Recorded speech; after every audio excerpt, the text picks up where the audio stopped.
Well, hello everyone. My name is Tan, and I will demonstrate to you my performance task number 8 in our subject System Administration and Maintenance. So I will demonstrate to you how I do my performance task using OSACAD. So we will perform this task in our OSACAD. So as you can see in our screen, our lab status is in creation. So this may take a while. When our lab status is ready, we can start our activity. So we will click OS and we will be directed to this page.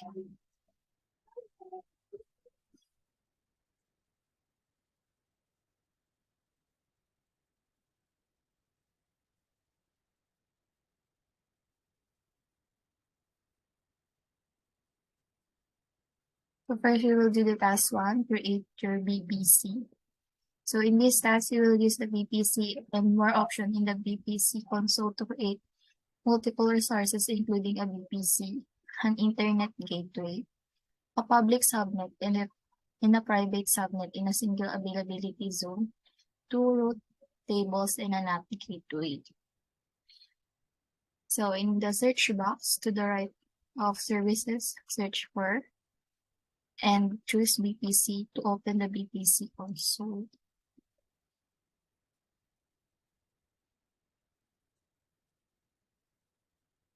Then next, we will begin creating a VPC. So in the top left of the screen, verify the new VPC experience is toggled on.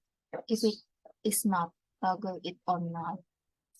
Choose the VPC dashboard link, which is also towards the top left of the console. Then next, we will choose the Create VPC button.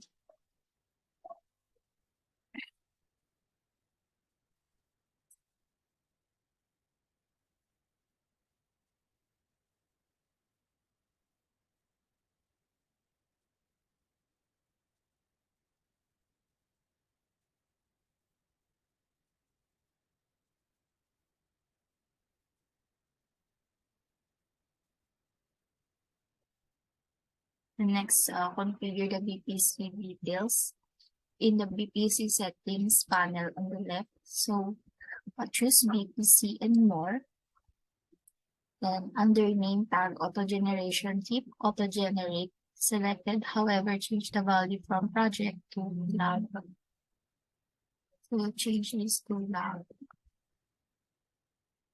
Then keep the IPv4 CIDR block set to 10.0.0.0.016.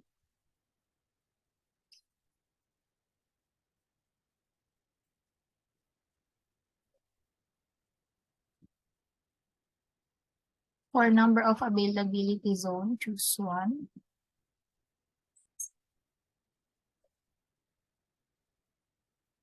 And for number of public subnets, keep the 1 setting.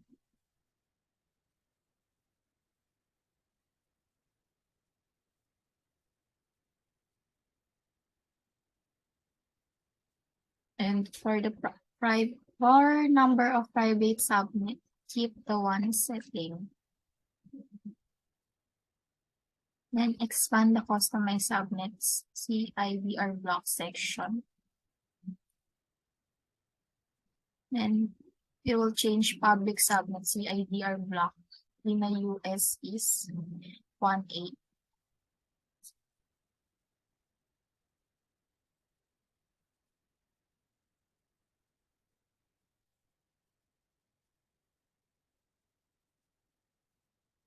Then we will also change private subnet CIDR block in US is 1.8.2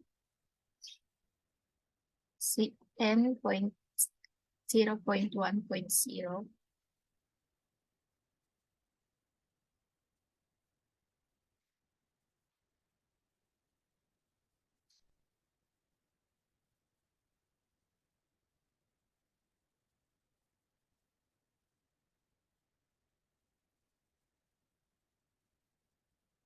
and set NAT gateways to pin 1AZ.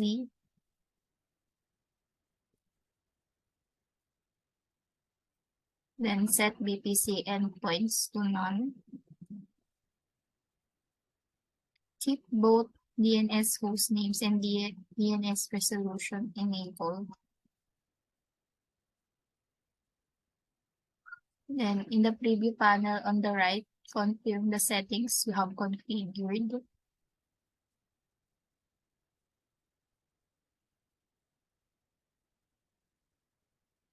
So this is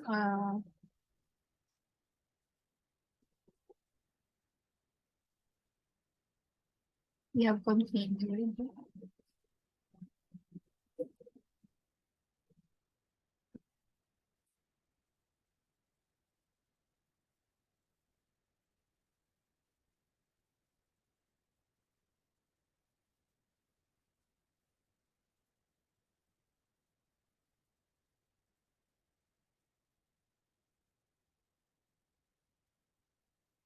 Then at the bottom of the screen, choose create VPC.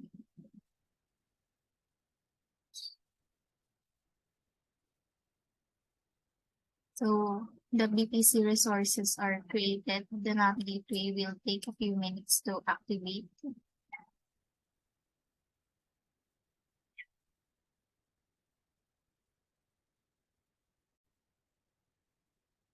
So once it is complete, choose VPC.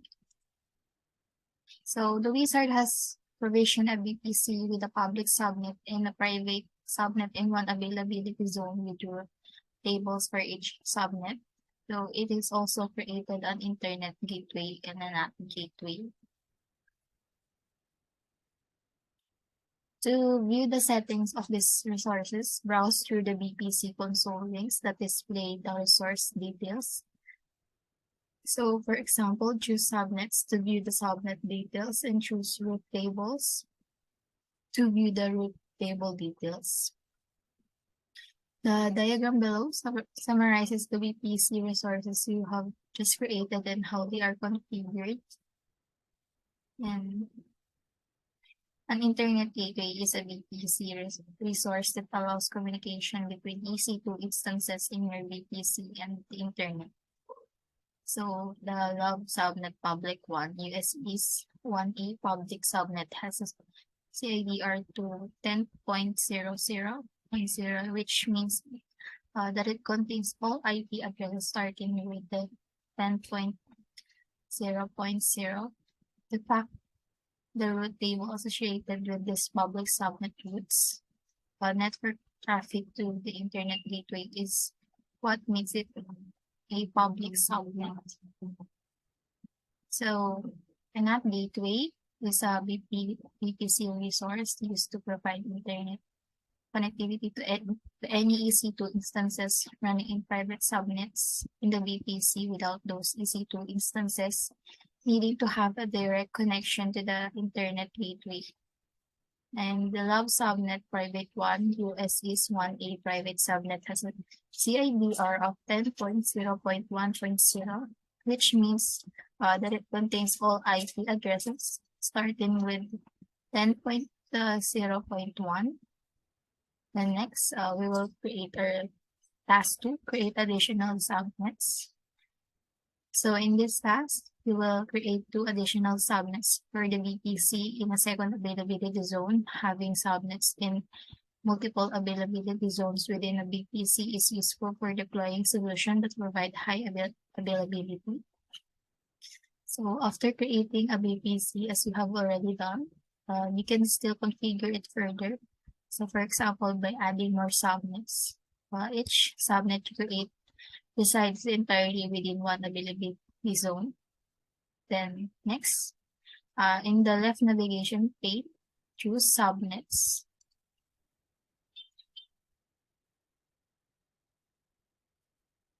Then choose create subnet.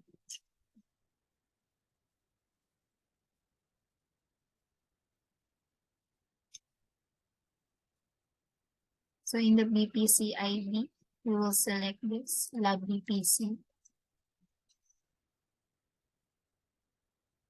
then subnet name,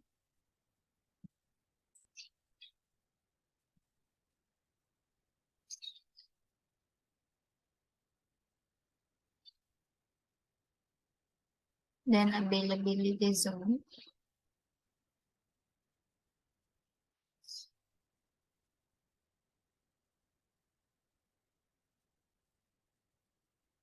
then IPv4 CIDR block.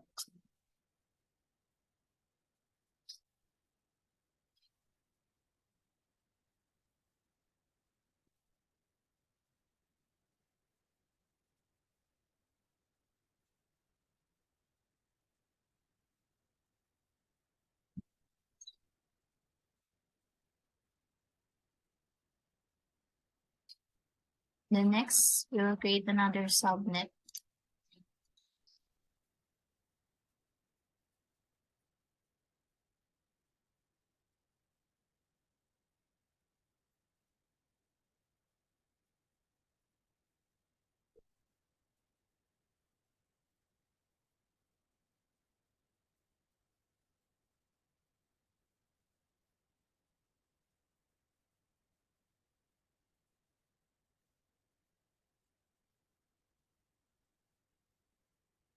And create subnet.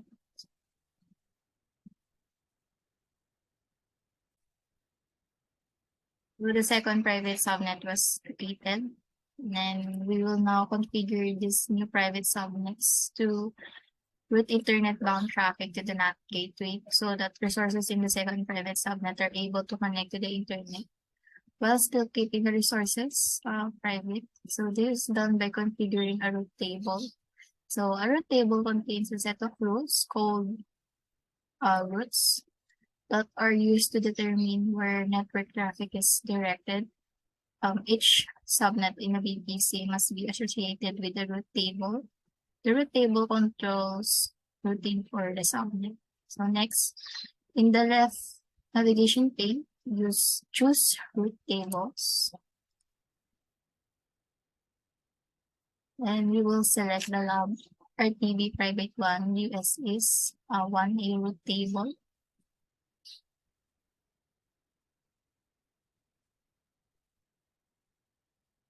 Then in the lower pane, choose the route tab.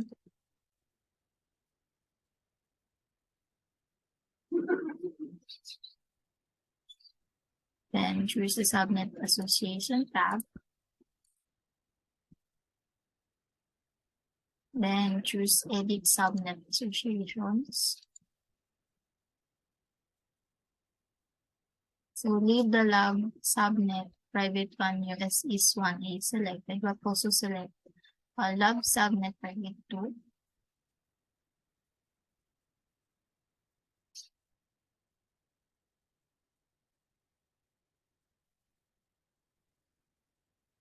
Then save associations.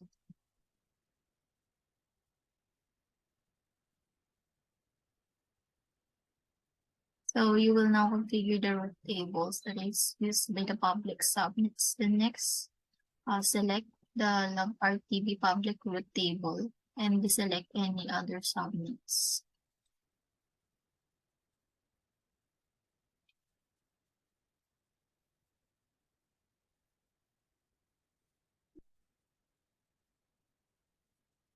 And in the lower pane, choose route tab.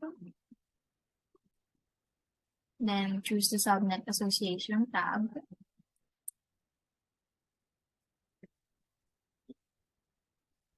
Then next choose edit subnet associations.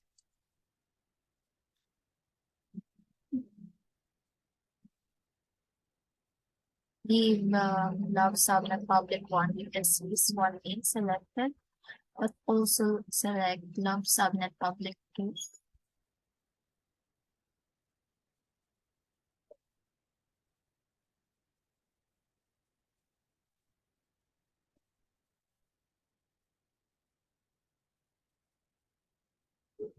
So your VPC now has public and private subnets configured into availability zone.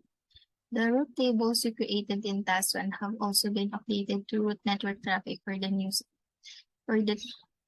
two new subnets. The next task 3, create a VPC security group. So in this task, you will create a VPC security group, which acts as a virtual firewall.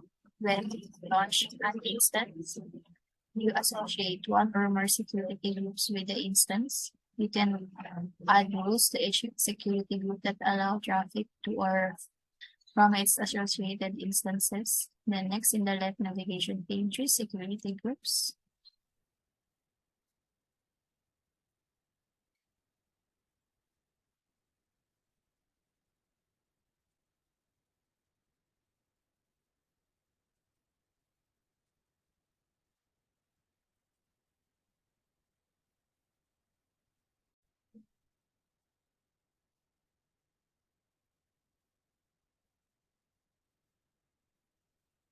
So choose create security group.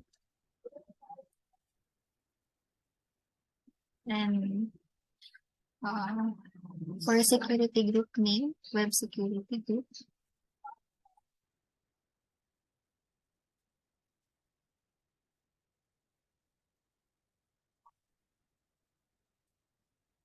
Then description, enable HTTP access. Then in the VPC, choose the X to remove the currently selected VPC. Then from the drop-down list, choose lab VPC.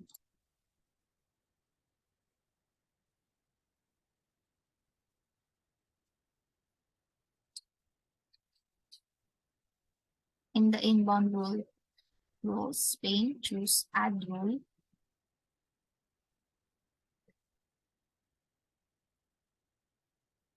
Then configure the following.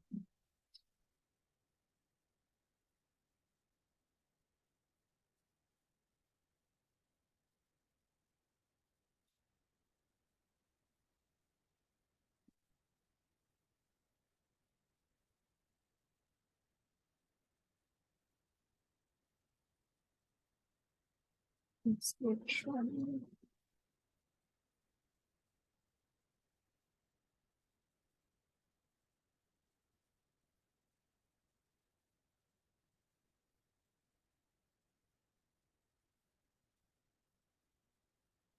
Then scroll to the bottom of the page and choose create security group.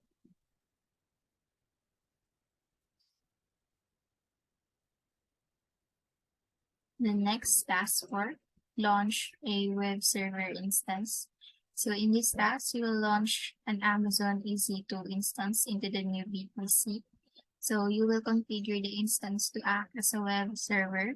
So in the search box to the right of services, search for and choose EC2 to open the EC2 console.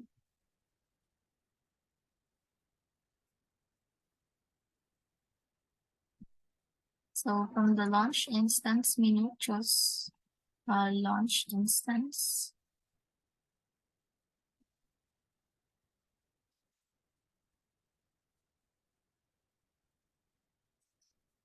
So we will name the instance.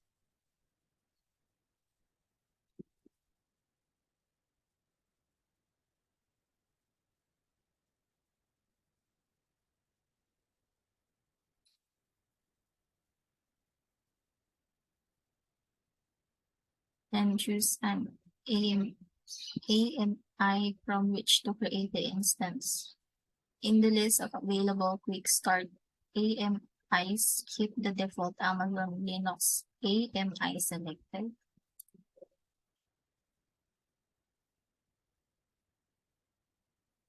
Also keep the default Amazon Linux 2 AMI HVM selected.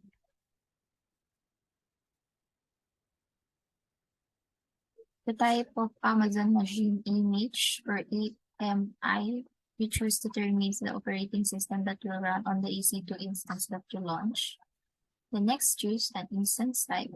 In the instance type panel, keep the default T2 point micro selected.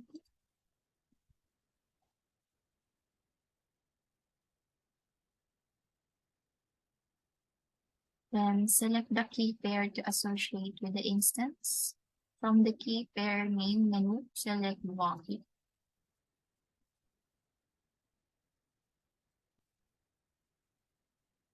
So the bucket key pair you selected will allow you to connect to this instance via SSH after it has launched.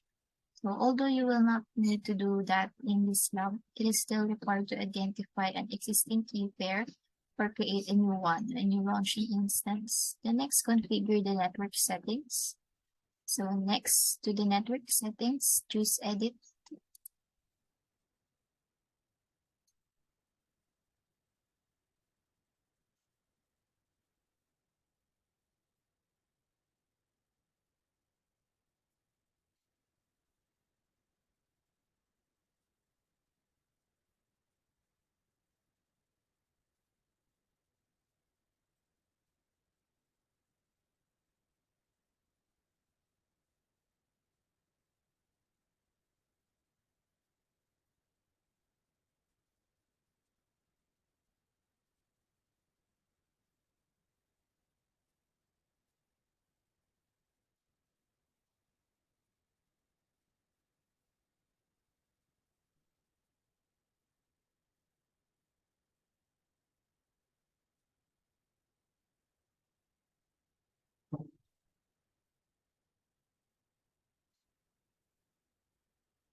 Then next, in the configure storage location, keep the default settings.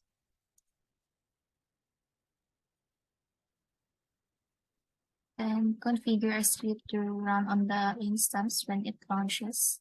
So expand advanced details panel. Then scroll to the bottom of the page and then copy and paste the code shown below in the user data box.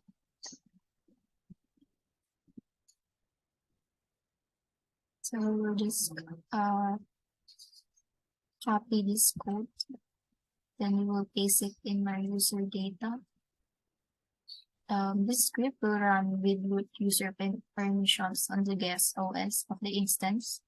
It will run automatically when the instance launches for the first time.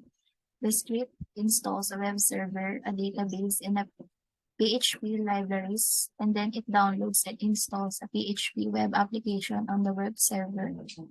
Then at the bottom of the summary panel on the right side of the screen, choose Launch Instance.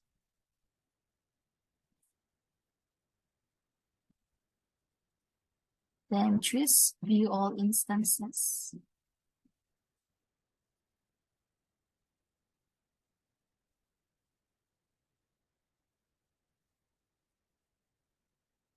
Then wait until web server 1 shows 2 out of 2 checks passed in the status check column.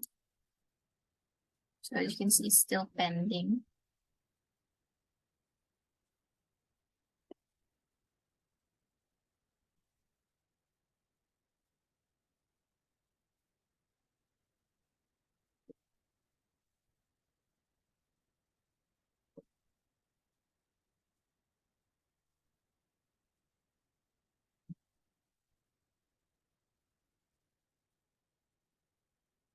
Then next, select web server 1.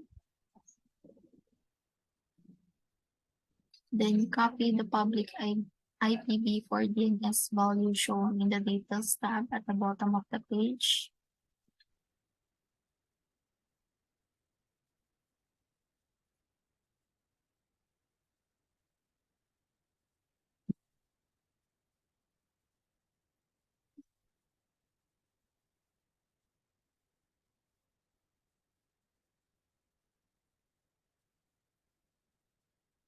Then open a new web browser tab and then paste the public DNS value.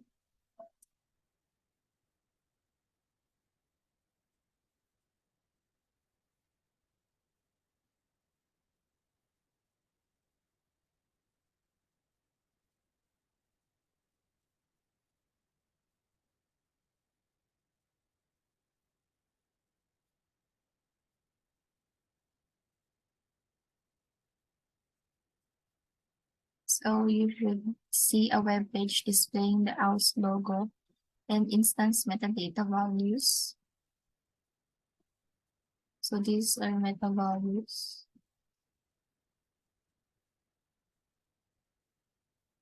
Then that's how I demonstrate to you our performance task 8. Build your VPC and launch a web server using the Osaka. Then that's all for my PT8.